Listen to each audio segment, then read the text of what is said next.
Likamunini Maman Nono Nzita asalaki na 2006 na Belgique aux Nzita sepelaki te oyo ezoboya makoloba matokoloba ngo na kati émission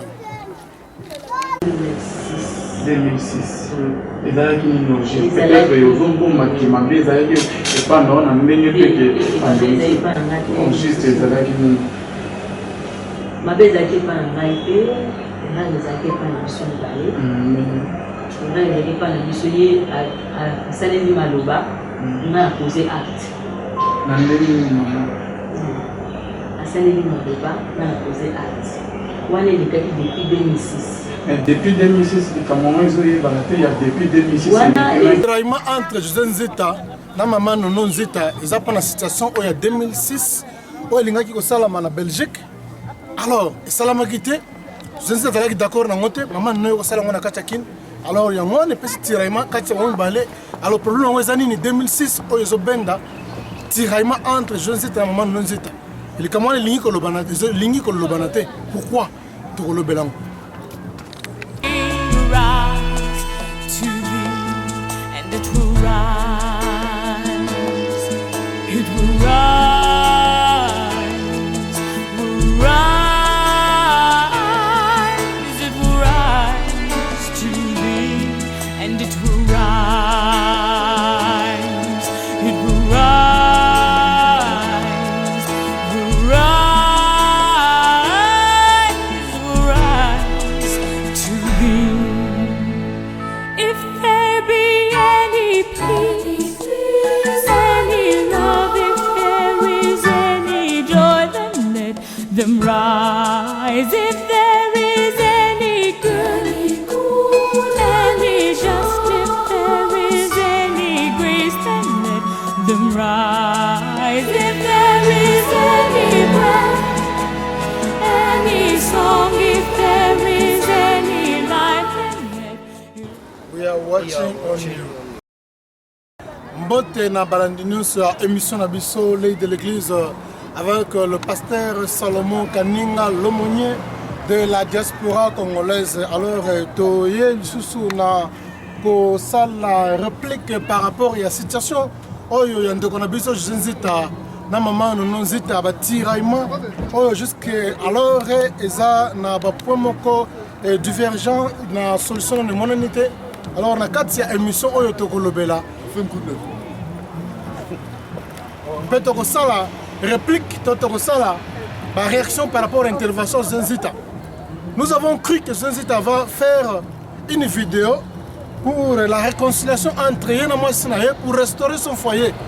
Mais à notre grande surprise, l'émission, et ça a mis la façon dont Zenzita a mis la clip sur Yasika. Mais où est la maman? Où est la maman Zawapi? C'est tout ce que les gens ont besoin dans la minute Oyo de Konabison. Les gens ont besoin de voir ta femme restaurée. Les gens ont besoin de voir ton foyer, ta famille restaurée.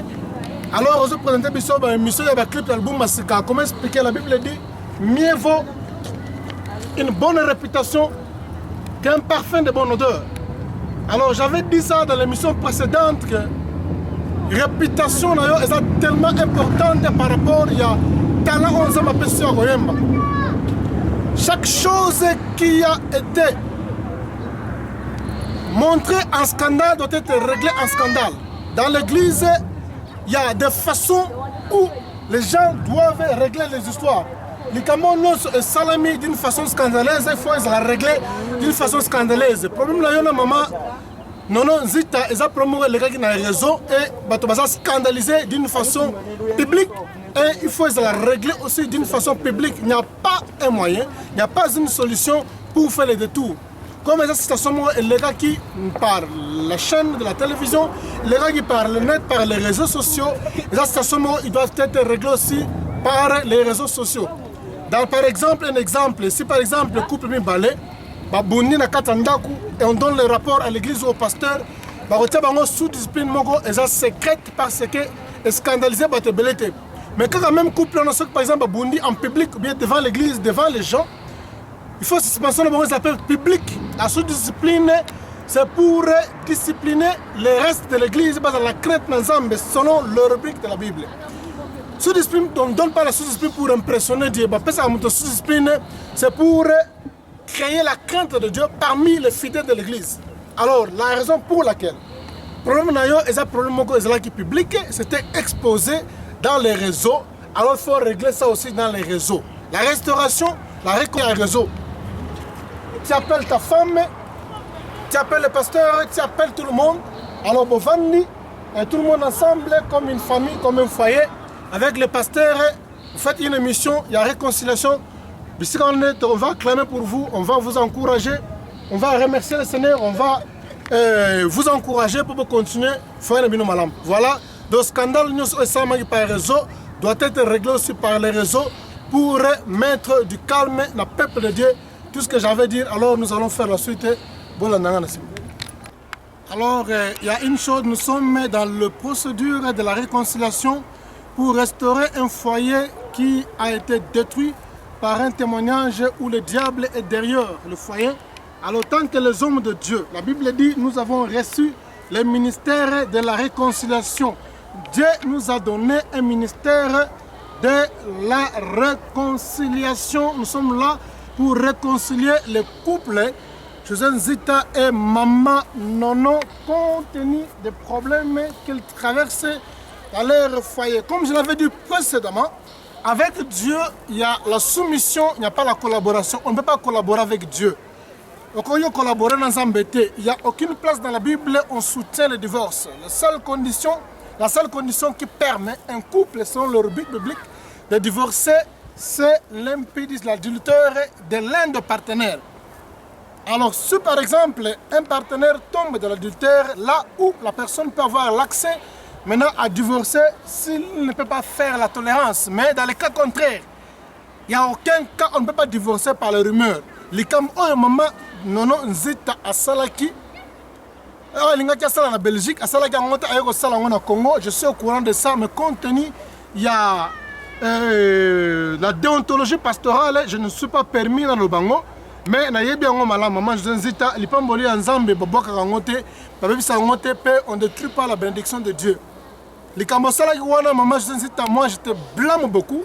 S'il faut exposer ça devant les gens, maman, tout le monde va te jeter les pierres. Il n'y a aucune personne qui va te comprendre. Tu as fait beaucoup de tort. Tu n'as pas été soumise dans mon balinayo. Mais comme le niveau il y a soupçon. Les Kamosala c'est-à-dire mon bal a soupçonné.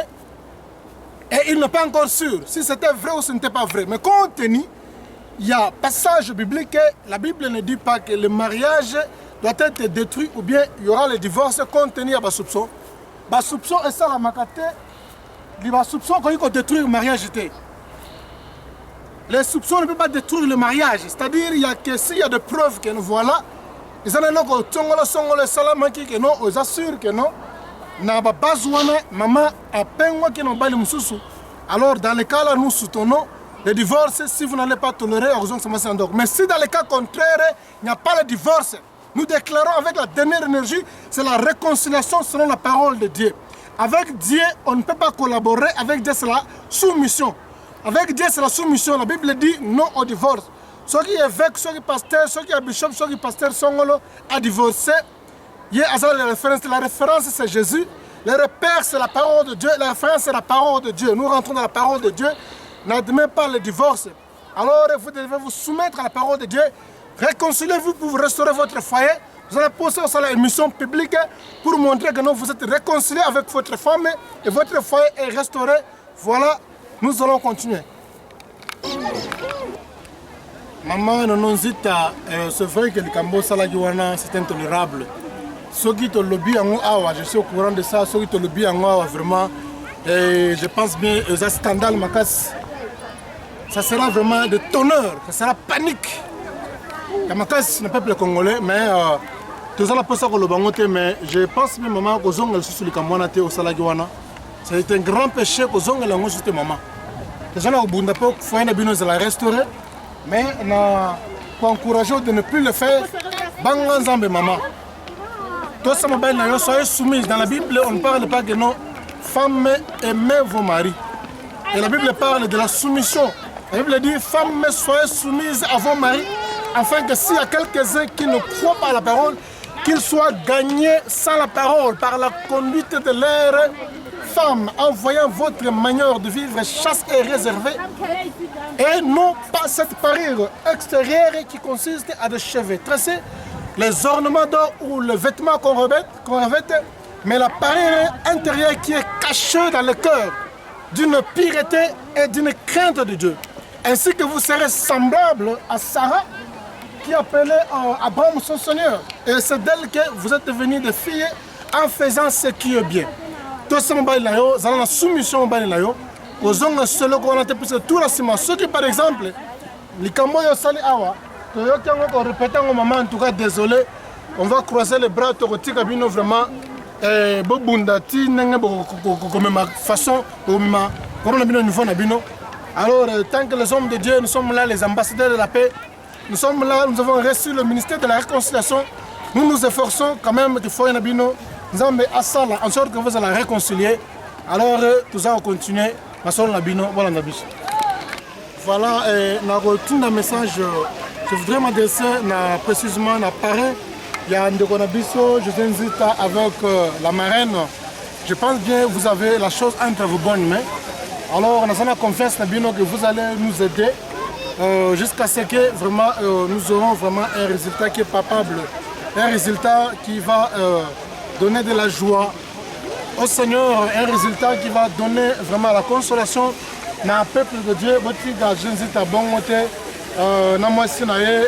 Vraiment comme une brebis qui n'a pas de berger. Alors, je vais vous conseiller que vous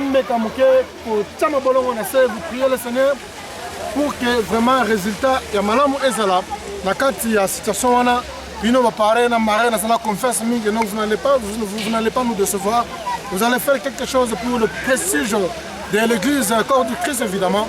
Alors yop na continuer un message na pasteur évidemment il y a Jimmy Konabito Zenzita, lui toi qui est le berger, le pasteur responsable, il y a Josenzita na maman nono. Alors Kolembate réconciliation. Je vous encourage d'être toujours ensemble, de prier, de jeûner, de conseiller, de réunir, de réconcilier les couples. Vraiment, et c'est mon ambition, que tout le monde a le couple devant les médias, devant la télévision, devant le net. C'est la réconciliation, ensemble, vraiment, ça sera une très grande joie. Alors, je vais remercier en passant le frère Patrice, puisqu'on m'a appelé par le téléphone, on m'a dit voilà le pasteur Solomon. Il y a le frère Patrice Ngoyi Moussoko, c'est lui Oyo Azali ko sala befort pour réconcilier le couple. Maintenant, on a Patrice Ngoyi. Toi qui es pasteur, on est moyen, pasteur, maintenant, on a Nzama Pambolayo. Nenge ozu initiative ya ko réconcilier le couple wana. Kolembate vraiment fait un effort. Nzambe, il est contre le divorce, fait un effort en sorte que couple wana vraiment est restauré makasi couple wana bazala susu ensemble bavanda sunda kumoko qu'ils habitent encore sous le même toit. Ça sera vraiment une grande joie pour la grande famille des enfants de Dieu. Zambe Apamolabino, nous continuons toujours. Ça depuis 2010 qui n'a si n'a eu moi si garda mwasi wana azwelaka ye deja ndako atiaka ye na ndako abomaki quelque part na adresse na ndako yebi. Message na ngai eza epai ya mama oyo ndeko na biso Josenzita akei kopesela prédote, je ne sais pas soki tanga lupango so prédote de présentation. Alors vraiment c'est regrettable maman. Alors naza désolé d'apprendre que tu es une belle fille, tu as encore de l'avenir. Dieu a un plan merveilleux pour nous, maman. Alors il ne faut pas s'inquiéter. Soyez patiente. Alors je ne souhaiterais pas que au côté nakati ya foyer ya batu. Alors même le Seigneur Dieu ne veut pas apprécier cela. Alors ce qui par exemple la Bible est contre le divorce, ça signifie que non, ceux qui au côté nakati ya foyer wana où le couple n'est pas séparé d'une façon biblique, alors ça devient maintenant l'adultère au Borosala et qui va vous conduire tout droit jusqu'à l'enfer. Alors maman, j'aurais souhaité que nous soyons un pas en arrière, tu as de l'avenir. Alors prenez le courage, kende yebisa ndeko José Nzita que non ozali mobali ya vie na nga te bali ya vie na ngai azali nzambe akopesa yango ozali confesser tant que nom de Dieu et cette parole est certaine et ça va s'accomplir nzambe opambola yo na mobali oyo oyo akobala yo oyo akolinga yo akozwa soin na yo ti bokonunana ye ensemble. Mais quand à José Nzita kolandaki star wana te mama azali mobali ya bato ya mama Nono Nzita, alors nzambe apambola ye dans nzela ya mama wana. La Bible dit c'est que Dieu a joint personne ne peut le séparer. Oh nzambe asangisi mutu moko te akabolango. Alors je vous encourage ya kotika ndeko José Nzita, prenez le courage yebisa maloba wana tika mobali wana, comme ça il continue sa vie avec sa femme. Basa la réconciliation ndenge biso basala nzambe zali ko bunda te ko conseil bango butu moi vraiment nzambe apamola bino vraiment apesa bino mikolo ebele pour tout réseau ya maman. Je pense bien au gobenga nzela ya téléphone ko loba no pasteur nzambe apamola ngambali ya kitoko bai ozaba moyen ozobanga nzambe makasi vraiment et ozala couple moko béni pe to kumisa nzambe tina nango wana nzambe apamola maman. Alors, beaucoup de gens se posent la question pourquoi Tokoti Likamba José Nzita. Tokoti Yango, puisque nous sommes où nous formons une grande famille, déjà avec tout le monde qui est né de nouveau, tout le monde qui confesse Christ comme Seigneur et Sauveur. Nous avons constitué une très grande famille. Ça, les familles mènent déjà, ils n'allont jamais séparer, ils n'allont jamais diviser. Alors, compte tenu, il y a ce lien-là qui est dans le sang de l'agneau. À chaque fois, s'il y a un problème, la Bible dit l'église est corps de Christ. Ceux qui le collent, Boukani, nous autres, nous sommes malades. Alors, comme nous avons les Kamekoué, nous avons besoin de Nzita. Maintenant, tous les corps malades, nous devons nous ingérer dans cette affaire. Pour aider, pas pour critiquer, mais pour aider les gens, pour aider notre bien-aimé, pour la réconcilier. Alors, ceux qui sont Nzita, azala posa teke bakota makamuna ye atika musique ya nzambe abeta musique ya mokili mutoloka langa je ne peux pas dépenser beaucoup d'argent. Et la réconciliation aussi il faut la régler d'une façon publique et d'une façon sociale. Il faut la exposer devant tout le monde pour avoir la crédibilité dans la carrière musicale chrétienne au Yozanango. Voilà tout ce que j'avais à dire. Voilà et bien ndeko pasteur Salomon Kaninga le seul l'aumônier de la diaspora congolaise vraiment mbote mingi na bino mbanso balandi biso na ma portion oyo vraiment Zambe apambola bino makasi. Alors sans plus tarder tokolega na ba dédicace. Alors ba dédicace na ngai na grand site O243 et pas de biso Jessica avec ses collaborateurs Zambe apambola bino makasi vraiment et nous sommes derrière vous, nous vous soutenons toujours. Mbote na ba site na biso makasi. Lokola Voice of Congo nende kona biso odo pambo nzambe pambola makasi nengo zali ko soutenir combat nengo zali ko soutenir diaspora na kotaka ba mission mbote na basite lokola nous les combattants avec Anderson Zambe pambola makasi Anderson na ndenge ozali ko soutenir befort ya ba congolais ya diaspora pour amener un changement na Congo mbote na site lokola ba Congo Mikili Congo Synthèse la sango ya Congo tout le monde vraiment mbote belé na télé 24 na bossa binote.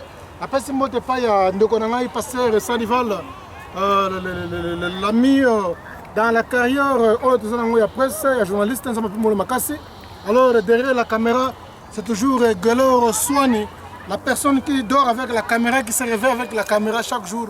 Voilà, c'est du professionnalisme.